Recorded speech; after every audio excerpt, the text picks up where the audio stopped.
Assalamualaikum warahmatullahi wabarakatuh, sahabat kepo. Nah, ini saya mau merilis burung-burung saya yang berada di kandang apiari ini. Ini baru saya launching, baru jadi saya isi beberapa burung yang loloan yang masih mudah kita temukan nih, seperti ini. Ini ada gentilang. Nah, ini ada ciwah, ada terucuan, ada jala kebu, ada coca ranting, ada kapasan kemiri ini. Nah, sambil berjalan nanti dilengkapi koleksi burungnya ini.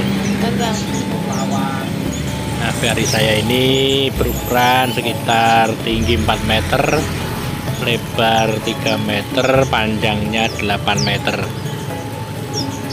Nah, ini bro, saya baru masuk, kemudian saya beri makan.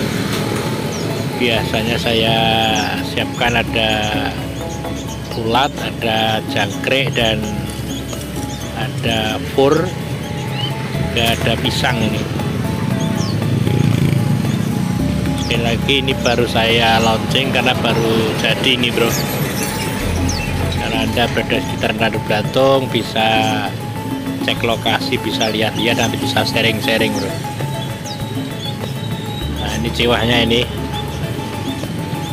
Ini kondisinya seperti ini bro. Jadi silakan saja, bisa dikepoin, nanti bisa sharing-sharing bersama. Terima kasih. Assalamualaikum warahmatullahi wabarakatuh.